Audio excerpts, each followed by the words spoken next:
मधु कांकरिया की कहानी फाइल। परी कथाओं सी मोहक तारों भरी वह रात इतनी संपूर्ण और जादू भरी थी कि उसके आकर्षण की डोर में बंधे हम सभी गोल गोल घेरा बनाकर बैठ गए। मंद मंथर बहती हवा, महकते बेला फूल और देवदारू के झुरमुटों से छनकर आती चांदनी, हम पर अलौकिकता का वह दौरा पड़ा कि हम सभी रोटी लंगोली की बात भूल जीवन और अनुभूतियों की बातें करने लगे। एकाएक श्यामली दी ने मुझसे पूछा, जानते हो दुनिया का सबसे बड़ा सुख क्या है? मैं गोबर गणेश की तरह आसमान की ओर ताकने लगी, जैसे वहीं से उतरेगा कोई जवाब। वे मुस्कुराई और बोली, दुनिया का सबसे बड़ा सुख है निस्वार्थ सात्विक सुख। हमारी टोली के सबसे छोटे सदस्य श्रीकांत के माथे पर सिलवटें गहराई। यह किस चिड़िया का नाम? जिंदगी का सारा रहस्य जान लेने वाले आत्मविश्वास के साथ वे मुस्कुराईं। जिसने यह नहीं जाना, जानो उसका जीवन डस्टबिन पर मंडराते आत्मतृप्त कॉकरोच सा। श्रीकांत ताव खा गया। तो बताइए, आपने ही कब भोगा इसे? कुछ उस रात का तिलिस्म, कुछ हमारा आग्रह। रफ्ता रफ्ता श्यामली दी पीछे घूम गई। रसीले फानूस आम की तरह टप टप टपकती स्मृतियाँ। चांदनी सी एक उज्ज्वल रेखा उनके अधरों पर उभरी। सरसराते पत्तों की आवाज़ों के बीच गूंजने वाली उनकी आवाज़। मेरे जीवन के सबसे मचलते हुए दिन थे वे। पक्षी की पहली उड़ान की तरह ही रोमांचित।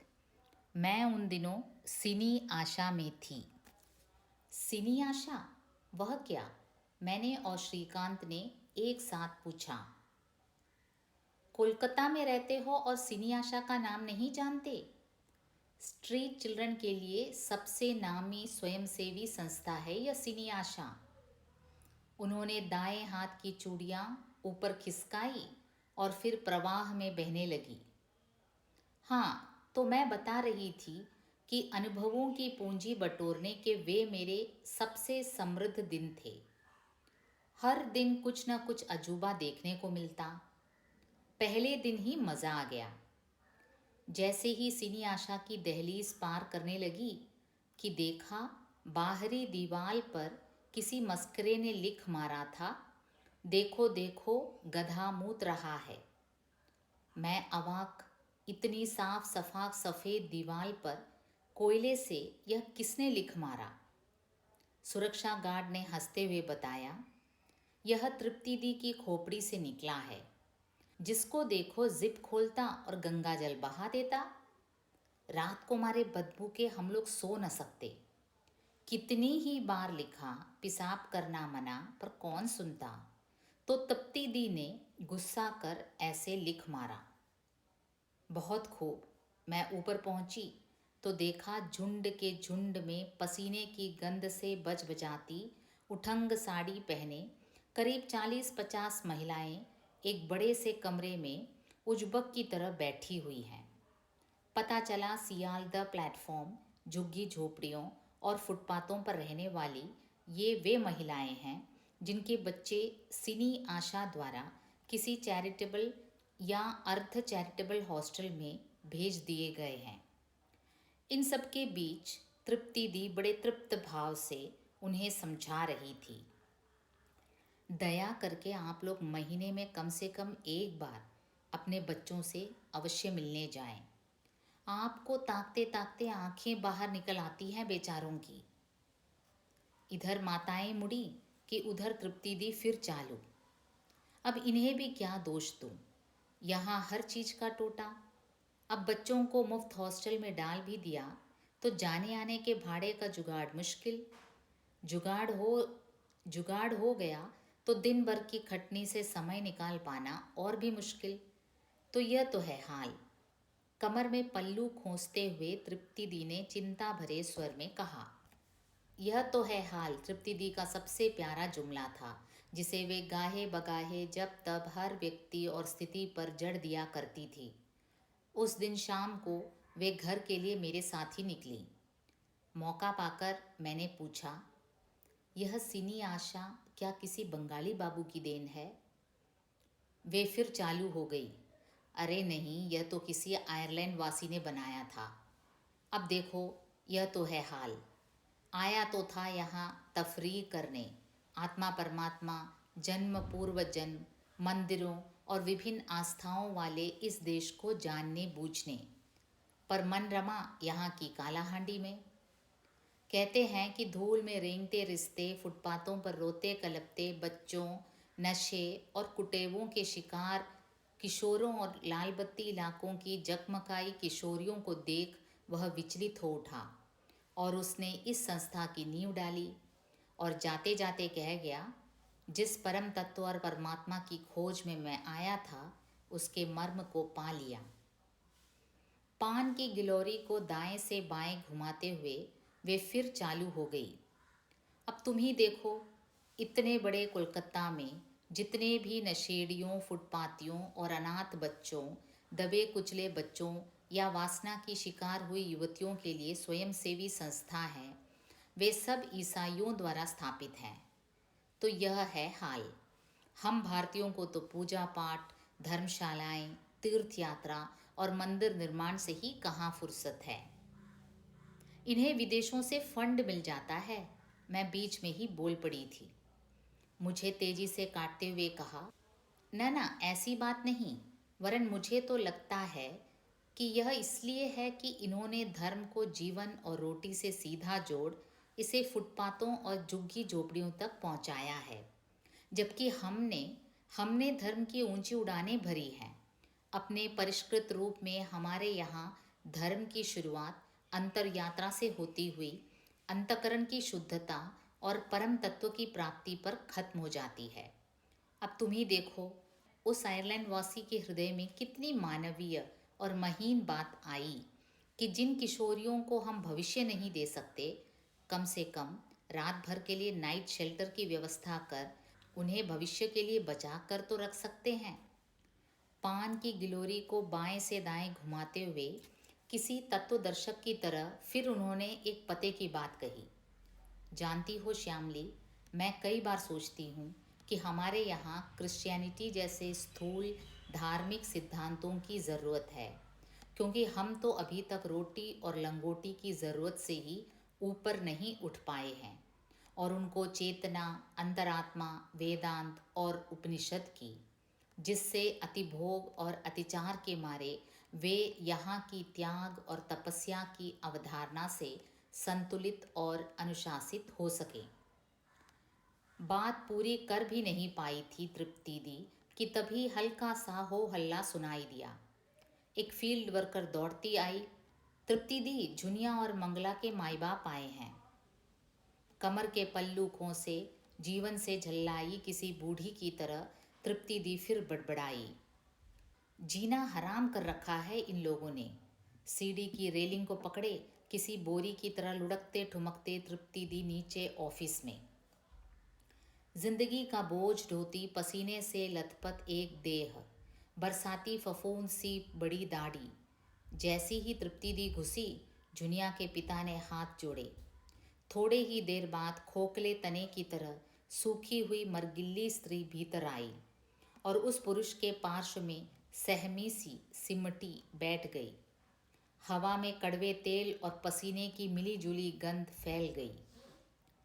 अपनी भेदती तिरछी आंखों से तृप्ति दी ने दोनों का ऊपर से नीचे तक मुआयना किया। उनकी बदहवासी और घबराहट देख तृप्ति दी तृप्त हुई और फिर कड़कती आवाज में गरजी, बेटियां हैं या शैतान की औलाद, क्या खाकर पैदा किया था? दुर्गा दुर्गा, हमारे तो स्टाफ की जान ही चली जाती। आपनी है खून ही निये जान, दरकार नहीं बाबा। आप अभी तुरंत ले जाइए इन्हें, हमें ज़रूरत नहीं इनकी। मांगो की दुस्साहस, बाप रे कितना दुस्साहस। दोनों के चेहरों पर काली रात का अंधेरा पसर गया। आखिर उस पुरुष ने हिम्मत कर हाथ जोड़ते हुए मुंह खोला। माई बाप बस एक दया करें, इन लड़कियों का उतना दोष नहीं। हम लोगों ने ही इन्हें समझाया था कि किसी भी अनजान आदमी के साथ मत निकलना। वे बच्चा चोर होते हैं, बच्चों को मार डालते हैं। बोलते बोलते वह अपनी उठंग धोती के छोर के माथे पर उग आए पसीने को पोंछने लगा। सामने से टूटा हुआ दांत और चेहरे का पिलपिलापन उसे अजीब ढंग से दयनीय बना रहा था। आंखों में नमी उभरी। अपनी हिंदी बंगला मिश्रित भाषा में वे कहने लगी, ठीक है, एक बार माफ़ किया, पर आगे से उन्होंने ऐसी हरकत की तो कान धरे बाहिर कोरे दीबी। किस्सा कोता कि यह मंगला और जुनिया का पिता रंग मिस्री था और माँ सब्जी बेचती थी। दोनों बच्चियां घर में अकेली रहती थी। इस कारण उनके पिता ने उन्हें समझाया था कि वे किसी भी अनजान स्त्री पुरुष के साथ न हो लें। इस बीच मोहल्ले के किसी व्यक्तियों ने रंग मिस्त्री को सिनी आशा के बारे में बताया। सिनी आशा द्वारा उसकी दोनों बेटियों को लखीपुर स्थित काकद्वीप हॉस्टल में भेज दिया गया। माँ बाप भी हॉस्टल साथ गए। माँ बाप को वापस लौटते देख दोनों फूट फूट कर रोने लगी तो रंग मिस्त्री ने दोनों बेटियों के हाथ में 10-10 का एक एक नोट थमा दिया और दोनों पति पत्नी सियालदह लौट आए। आज़ाद परिंदे की तरह दिन भर सड़क पर गश्त लगाने की दोनों की आदत और हॉस्टल के नियमों वाली सख्त जिंदगी, उस पर वार्डन की मारपीट, डांट फटकार और 24 घंटों की झिक झिक झिक।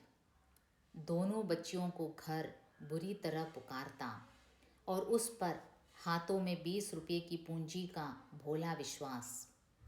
एक शाम दोनों हिम्मत कर हॉस्टल से भाग खड़ी हुईं। जैसे तैसे वे स्टेशन तक पहुंची, पर स्टेशन पर भीड़ भाड़ और ट्रेनों की कतार देख रोने लगी। बच्चियों को रोते देख किसी ने उन्हें थाने तक पहुंचा दिया। थाने वालों ने बच्चों से पूछताछ की। उन्हें सिनी आशा की हॉटलाइन की जानकारी थी। पिछले 20 वर्षों में सिनी आशा ने अच्छा खासा नेटवर्क तैयार कर लिया था। ओसी ने नंबर घुमाया और झुनिया और मंगला के बारे में जानकारी दी। सिनी आशा वालों ने लड़कियों को थाने में ही रुकवा कर रखा और अपनी एक महिला स्टाफ को भेज दिया उन्हें लाने के लिए। महिला कार्यकर्ता दोनों लड़कियों को लेकर ट्रेन में बैठी। जैसे ही ट्रेन छूटी, दोनों लड़कियां भयभीत हो गला फाड़ने लगी। हम इन मैडम को नहीं जानते, पता नहीं ये हमें कहाँ ले जाएंगी, ये हमें बदमाशों को बेच देंगी। ट्रेन यात्रियों ने भी अपना यात्री धर्म निभाते हुए बच्चा चोर का हल्ला मचाया और देखते देखते महिला की जूते चप्पलों और घूंसों से टुकाई होने लगी। उत्तेजित और विचार शून्य भीड़ से महिला ने हाथ जोड़कर विनती की, मुझे थाने ले चलिए, सच्चाई का पता चल जाएगा।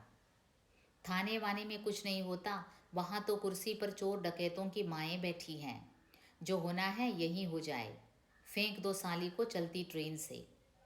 पर उसी भीड़ में एक दो का विवेक भी उनके साथ था। उन्हें लगा महिला निर्दोष है। उन्होंने किसी प्रकार बीच बचाव करते हुए महिला को थाने तक जिंदा रखा। घटना का बखान करते करते तृप्ति दी फिर अपने मूल एजेंडे पर आ गई और मुझसे कहने लगी, श्यामली, तुम इन सब बच्चों की केस हिस्ट्री लिखो। कुछ की तो लगभग तैयार है, बस तुम्हें उन्हें फिर से टाइप करवा कर फाइल करनी है। पर कुछ की केस हिस्ट्री आधी पर दी है, तुम्हें उनकी फाइल पूरी करनी है। पर इन बच्चों में सबसे टेढ़ी लकीर है पिंकी। बाप रे, साल भर हो गया उसे यहाँ आए, पर उसकी फाइल अभी तक आगे नहीं बढ़ी। अरे पलक झपकने जितना आसान नहीं है उसकी फाइल तैयार करना। पिंकी? पिंकी कौन? वही घुंघरू वाली? तृप्ति दी हंस पड़ी, आंखों में मत झलका। हाँ हाँ, वही घुंघरू वाली। ध्यान आया जब पहली बार पिंकी के दीदार हुए तो उसके पाँवों में घुंघरू बंधे हुए थे। नृत्य और संगीत जैसे उसकी रगों में था। दिन में एक बार वह नृत्य अवश्य करती थी और तब पूरा सिनी आशा उसकी रुनझुन की मादक झंकार से गूंज उठता था। यहाँ के फुटपाती बच्चों के बीच किसी दूसरे सौर मंडल की नक्षत्र सी अलग से झिलमिलाती थी वह। हर एक हृदय में यौवन और सौंदर्य के स्वप्न जगाती वह जिधर से भी गुजरती, दिलचस्प आंखें उठ जाती थी उसकी ओर। वह मूक मौन पर चेहरा बोलता हुआ थोड़ी देर बाद ही किसी भारी भरकम बोरी की तरह लुढ़कते ठुमकते तृप्ति दी फिर मेरे पास आई और गुलाबी रंग की एक फ्लैट फाइल पकड़ाते हुए मुझसे बोली, लो पढ़ लो इसे। पिंकी के बारे में हम लोगों ने जो कुछ भी जाना है वाया दिस फाइल। वे फिर फुसफुसाई, यह लड़की अपने कूल किनारे छूने तक नहीं देती, बहुत सावधानी से बात करना इससे। भाई सभी अपने हगे मूते पर मिट्टी डालते हैं, पिंकी भी क्या करे। इसकी माँ सोनागाछी में रहती है। अरे माँ क्या, माँ के नाम पर कलंक है। खुद रंडी बनी और पिंकी को भी उसी नरक में घसीटा। पिंकी की फाइल में स्पष्ट लिखा है कि 11 वर्ष से 14 वर्ष की उम्र तक उसके साथ कई बार बलात्कार हुआ और वह भी उसकी माँ के ग्राहकों द्वारा ही।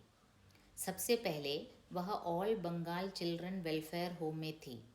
वहाँ पर उसकी किसी सहेली को पिंकी की माँ के बारे में पता चल गया था। एक बार उसने पिंकी से पूछ डाला, तुम्हारी माँ क्या वेश्या थी? बस पिंकी के चोले को फाड़कर एक नई पिंकी निकली और गुस्से में उस लड़की का सिर दीवार से भिड़ा दिया। इस घटना के बाद उसकी फाइल में लिख दिया गया मेंटल केस और उसी आधार पर उसे अंतराग्राम मेंटल हॉस्पिटल में भेज दिया गया। वहाँ उसे विक्षिप्तों और मंदबुद्धियों के साथ रखा जाता, पर पिंकी मानसिक रोगी तो थी नहीं। फिर भी कुछ दिनों तक खामोशी ओढ़े रखी उसने, पर जब स्थिति नाकाबिले बर्दाश्त हो गई तो उसने चेक करने आए डॉक्टर से कहा, मुझे नहीं रहना इन पागलों के बीच। दिन भर ये लोग लड़ती झगड़ती हैं और मेरे बिस्तर कपड़ों पर थूक देती हैं। एक एक शिफ्ट में दर्जनों विक्षिप्तों को निपटाने वाले डॉक्टर की सारी संवेदनाएं सूख चुकी थी। उसके सिर्फ 2 ही काम थे, हर महीने वेतन का चेक उठाना और पागलों को नियंत्रित रखना। इस कारण जब जब पिंकी कहती वह उसे डपट देता। अधिक बकबक किया तो चेन से बांध दूंगा। एक बार गुस्से में आकर पिंकी ने डॉक्टर का हाथ काट लिया। उस दिन उसे दिन भर कुत्ते की तरह चेन से बांध कर रखा गया। फिर किसी चमत्कार की तरह जाने किस बुद्धिमान और सहृदय साइकेट्रिस्ट की मेहरबानी से उसे हमारे यहाँ भेज दिया गया। मैं अवाक, यह जानकारी की नई परत थी और अभी जाने कितनी परतें और खुलने वाली थीं। एकाएक मैंने पूछा, आपने क्या कभी उसमें कोई पागलपन का लक्षण देखा? अपने दाएं हाथ के पंजे निकाल निकाल कर तृप्ति दी ने कहा, अरे नहीं, वह तो खुद मानसिक रोगियों को ठीक कर दे। उसका नृत्य, उसका सेवा भाव, उसका व्यवहार देख सभी निहाल है यहाँ। बस जरा सी प्रॉब्लम चाइल्ड है। विशेषकर यदि कोई उसके अतीत को छूना भी चाहे तो काटने दौड़ती है। माँ का तो नाम तक सुनना नहीं चाहती, इसीलिए उसकी फाइल अभी तक अधूरी पड़ी है। इस संस्था का नियम है, जितने बच्चे उतनी फाइलें। वे फिर मेरी ओर आशा भरी निगाहों से देखने लगी। तुम कर सकोगी तो? मैंने आत्मविश्वास से सिर हिलाया। अरे इतने उग्रवादियों का, नक्सलवादियों का, साधुओं का, तवायफों का इंटरव्यू लिया तो यह किस खेत की मूली। वे आश्वस्त हुई, बहुत अच्छा। और ग्रहों की अंगूठी वाली अपनी उंगलियों से मेरे गाल को हल्के से थपथपाया। उस दिन अपने विलक्षण रूप में थी पिंकी। समय और सृष्टि के बाहर खड़ी प्रेम पुजारिन मीरा की तरह नाच रही थी वह। सिनी आशा में वार्षिकोत्सव की तैयारियां चल रही थी। मैं भी फाइलों को परे खिसकाकर नृत्य देखने पहुंच गई। ऐसा स्वाभिमानी सौंदर्य, ओस बूंद की तरह शीतल और अग्नि की तरह दहकती हुई। लगा जैसे कोणार्क के सूर्य मंदिर की दीवारों पर उत्कीर्ण कोई रूपसी जमीन पर उतर आई है। उसके प्रभा मंडल से चौंधियाए पास ही हैप्पी होम और सिक विंग के कई बच्चे बुखार में भी आकर खड़े हो गए। मस्त मोरनी की तरह अपने मन के मधुबन में नाच नाच कर पूरे वातावरण को मीरामय बनाने के बाद जब वह थक कर बैठ गई तो जाने किस ईर्ष्यालु लड़की ने गुस्ताखी से पूछ डाला, बिना नृत्य स्कूल में दाखिला लिए इतना भव्य नृत्य तो तुमने अपनी माँ से सीखा होगा। बस देखते ही देखते उल्लास, सौंदर्य और उमंग की वह देवी जंगली बिल्ली बन ची ची करने लगी। सफ़ेद कण से चमकता उसका चेहरा गोबर के अधजले उपले की तरह बदरंग हो गया। उसकी गुलाबी आंखों से चिंगारियां फूटने लगी। वह अपनी सहेली पर टूट पड़ी और उसका बायां हाथ इतनी जोर से मरोड़ा कि यदि पास में ही बैठी गिटार वादिका ने उसे नहीं छुड़ा लिया होता तो हड्डी ही टूट जाती उसकी। इस घटना के बाद पिंकी फिर सिकुड़ती गई। खामोशी उसके भीतर फैल गई, आहिस्ता आहिस्ता। उसे फिर मानसिक अस्पताल में भेजने की बात होने लगी। तृप्ति दी के घोड़ा छाप लंबोतरे चेहरे पर विषाद की हल्की परत फैल गई। उन्होंने फिर मुझे आगाह किया, अभी तक आपने पिंकी की फाइल पर काम करना शुरू नहीं किया। यह तो है हाल पिंकी का।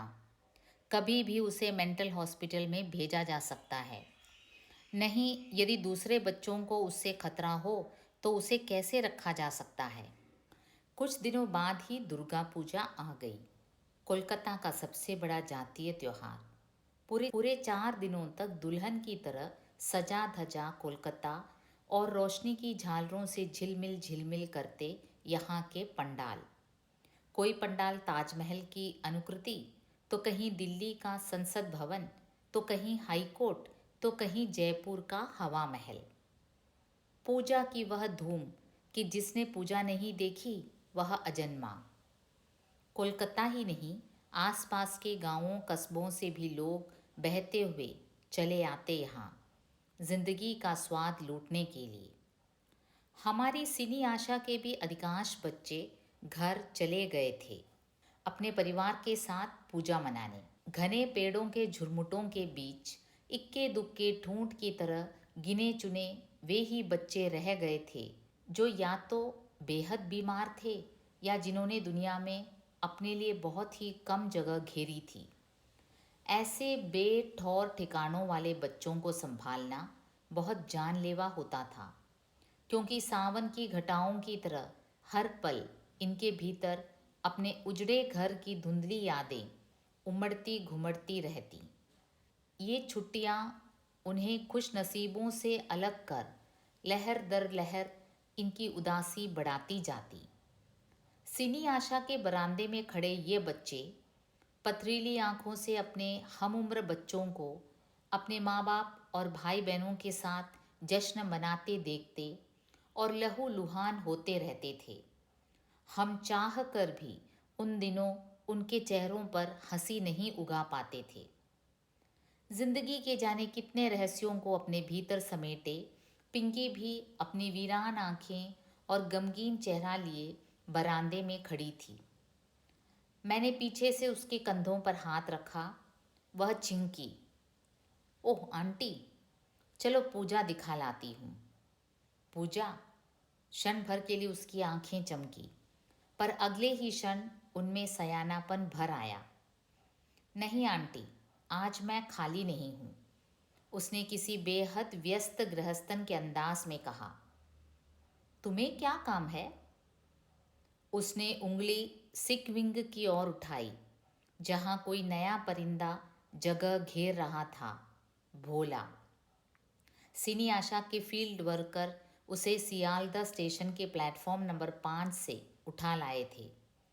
उसके घुटने फूले हुए थे, वह दर्द के मारे ऐंठ रहा था। वह नशेबाज था। उसके पिता वैन चलाते थे।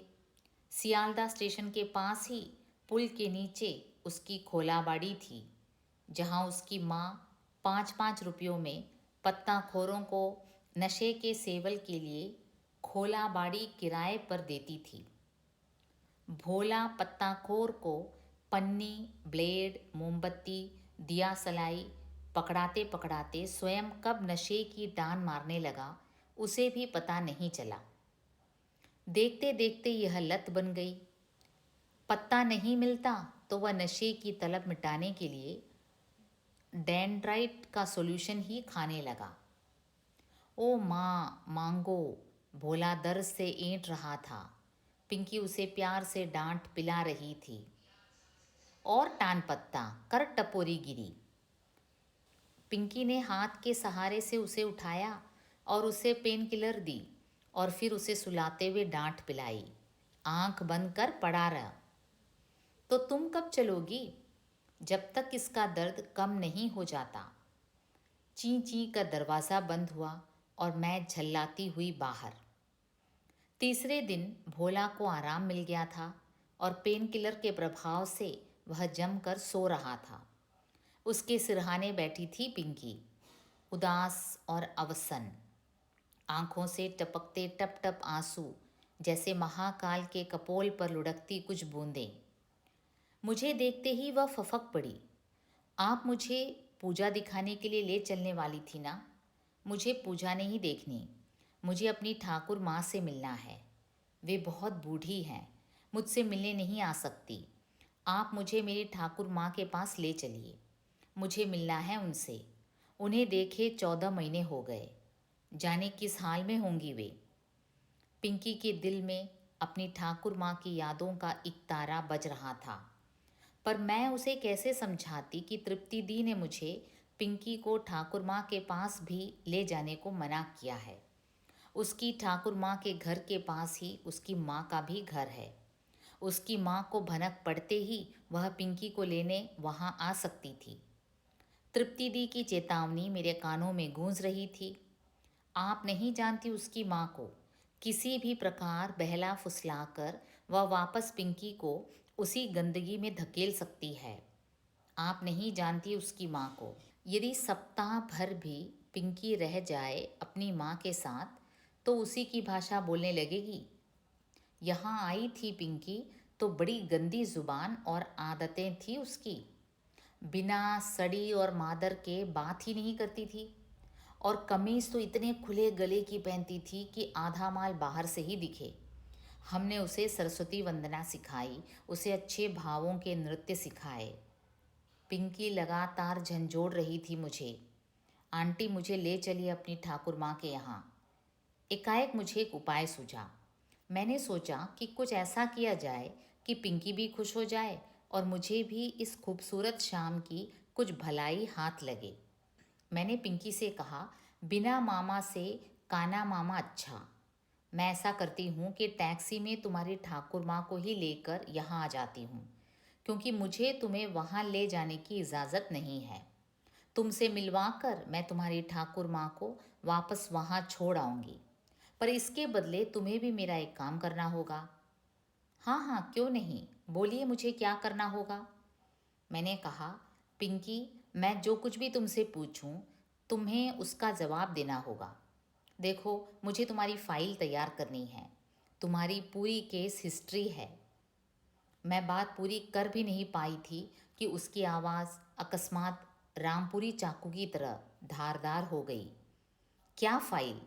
और देखते देखते लोकगीत सी लुभावनी पिंकी शोक गीत में बदल गई। मैंने हिम्मत कर कहा, तुम्हारी भलाई के लिए ही तो तैयार की जा रही है ये फाइल। वह धम से बैठ गई, जैसे कोई बुलंद इमारत ढह गई हो। जाहिर था जिंदगी से लड़ते लड़ते वह जैसे थक गई थी। उसे ढहते देख मेरी हिम्मत इंच भर और बढ़ी। मैंने फिर उसे कुरेदा, देखो, माँ के प्रति तुम्हारी नफरत तो समझ में आती है, पर इन फाइलों ने क्या बिगाड़ा है तुम्हारा? मेरी बात सुन। रेत पर पड़ी सोन मछली सी वह तड़पी, सुरमा सजी उसकी आंखें मिचमिचाई। एक दीर्घ निश्वास छोड़ते हुए उसने कहा, अब कैसे समझाऊं आपको कि जितना नुकसान मेरी माँ ने किया उससे ज़्यादा फाइलों के इन खुले जबड़ों ने किया है। निगल ली है इन्होंने मेरी सारी खुशियाँ। इज्जत की डाल पर झूलते आप लोग क्या कभी सोच भी सकते हैं यह सत्य कि 11 से 14 वर्ष तक मेरा कई बार बलात्कार हुआ। जब तक इन फाइलों में दर्ज रहेगा, समझ लीजिए यह मेरे माथे पर दर्ज रहेगा। जो मेरे साथ हुआ उसके लिए मैं दोषी नहीं। यह सोच मैं अपने अतीत को भूल जिंदगी में रुचि लेने लगी थी। एक लड़के से प्रेम भी करने लगी थी। वह सचमुच मेरी जिंदगी का उजाला था। उसे देख मैंने पहली बार महसूसा कि आदमी जीना तभी सीखता है जब किसी से प्यार करता है। वह भी मुझे बेइंतहा चाहने लगा था। मैंने उसे बताया कि मेरी माँ सोनागाछी में रहती अवश्य है, पर वह बुरा काम नहीं करती। वह आसपास के घरों में खाना पकाती है। मेरी ठाकुर माँ बहुत बूढ़ी है, इस कारण माँ ने मुझे सिनी आशा में रख रखा है। वह मुझे प्यार भी करता रहा, पर भीतर ही भीतर मेरे बारे में खोज खबर भी करता रहा। एक दिन मेरी अनुपस्थिति में उसने ऑफिस के क्लर्क को घूस वूस देकर पटा लिया और मेरी फाइल पढ़ डाली। उसके बाद से उसने मुझसे मिलना छोड़ दिया। कई दिन की छटपटाहट के बाद एक बार मैं उसके घर पहुंची तो उसने मुझे बाहर से ही चलता किया। मैंने जब इस बेरुखी का कारण पूछा तो उसने मुझे ऐसी नज़र से देखा जैसे मैं कितनी गंदी और घिनौनी जानवर हूँ। उसका शब्द शब्द मेरी आत्मा को दाग गया। उसने मुझसे कहा, मैंने तुम पर कितना विश्वास किया, पर तुम रंडी की बेटी रंडी ही निकली। उसके बाद वह मुझे फिर कभी नहीं मिला। मेरे जीवन में काली रात का अंधेरा भर वह सदा के लिए चला गया। भीगे कबूतर की तरह मैं बैठी रही, मूक मौन। कनखियों से देखा मैंने, बूंद बूंद उदासी पिंकी के चेहरे से टपकते हुए अनंत में डूबती जा रही थी। लगा जैसे यह पिंकी नहीं, कोई आदिम शकुंतला थी। फर्क बस इतना ही कि वह अपनी अंगूठी और यह अपनी फाइल वापस मांग रही थी मुझसे।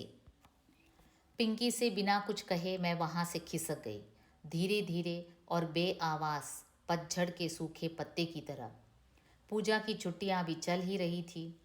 दूसरे दिन मैं फिर पिंकी के पास, पर आज मुझे देख उसमें कुछ भी नहीं जागा। उसके भीतर की बुलबुल मर गई थी। वह वैसी ही बैठी रही, खामोश, अडोल। मैंने फिर उसके कंधे पर हाथ रखा और उसे उत्तेजित करने को कहा, मैंने तो तुम्हें होशियार समझा था, पर तुम तो मूर्ख निकली, महामूर्ख। वह सचमुच भड़क उठी, जैसे वामपंथी कांग्रेस की आर्थिक नीतियों से भड़क उठते हैं। क्या क्या मतलब? यह देखो तुम्हारी फाइल, बताओ कहाँ लिखा है इसमें तुम्हारे या तुम्हारी माँ के बारे में। क्षण भर के लिए पिंकी सोच में पड़ गई, पर दूसरे ही पल उसने फिर पलटवार किया। यदि इसमें नहीं लिखा होता तो समीर, हाँ वही लड़का, को मेरी माँ के नाम, मेरे मोहल्ले के नाम का पता कैसे चलता? उसे यह भी पता कैसे चलता कि 11 वर्ष से 14 वर्ष के बीच? बताओ कहाँ लिखा है? मैंने फिर उसे कुरेदा। पिंकी ने फाइल उल्टाई और एक जगह उंगली दिखाई, बैकग्राउंड हिस्ट्री। देखिए आंटी, यहीं कहीं लिखा होगा। उतनी अंग्रेज़ी मुझे नहीं आती। कहाँ? और देखते देखते मेरे फाउंटेन पेन की स्याही ने उसकी पूरी बैकग्राउंड हिस्ट्री को काली स्याही में बदल दिया। पिंकी भौचंकी। यह क्या किया आंटी? कुछ नहीं, जिंदगी की जंग ऐसे ही लड़ी जाती है। यह भी एक दुर्घटना थी, ठीक वैसे ही जैसे तुम्हारे साथ हुई थी। अब तुम ही बताओ, दुर्घटनाओं के लिए कोई भी दोषी हो सकता है क्या? पर तृप्ति दी को आप क्या जवाब देंगी? पिंकी मेरी चिंता में फूंका करने लगी थी। मन ही मन मैं अपनी पीठ थपथपा रही थी। भले ही तृप्ति दी के समक्ष मैं लाजवाब हो जाऊं, पर इतिहास ने मेरे सिरहाने खड़े होकर कभी यदि पूछा कि तुमने क्या किया, तो मैं उसे कुछ जवाब दे पाऊंगी। पर प्रत्यक्षतः यही कहा। जवाब क्या देना है? फाइलों का यह देश, यहाँ फाइलें सिर्फ तैयार की जाती हैं, पढ़ी कहाँ जाती हैं। पहले भी 3 बच्चों की फाइल निपटा चुकी हूँ, उन्होंने पलट कर भी नहीं देखा। मैंने कह दिया, पूरी हो गई और फाइल को रैक में लगा दिया। तुम्हारे साथ भी वैसा ही होगा। बतलाते बतलाते श्यामली दी का चेहरा भोर की किरणों सा जगमगा उठा था। भाव विभोर हो वे बोली। वह एक अतीन्द्रिय अनुभव था। लगा जैसे मैंने धरती के इस घिनौने धब्बे को साफ कर दिया है। और पिंकी, वह तो जैसे सेमल के फूल की तरह हल्की हो आसमान में उड़ रही थी। हम सब उठ गए थे, पर श्यामली दी के मन का पर्दा अब भी उन्हीं चित्रों से भरा हुआ था।